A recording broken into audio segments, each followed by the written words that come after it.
zaza mana tena tsony fa ny fony a efa nidiko ndratra ny afiko tena ampiazay fenomba iriko akopokofo boay le sahaza no fanetsika efa tsy anjara aleo ilamany kofa fitivorara tsy fanomeza tsiny io ratsy raikitra misaraka tsisy maratra otrany banga mifanaikitra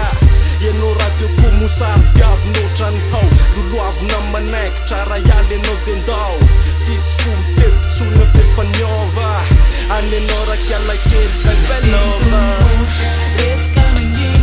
rivotra mbanamamany ova fijaleny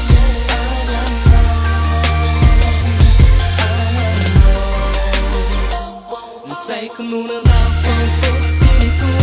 miezaka miana tostantsony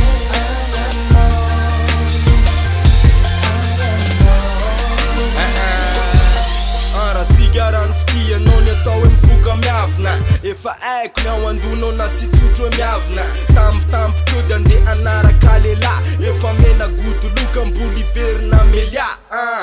enatrao zany na de hoe malahelo ny aty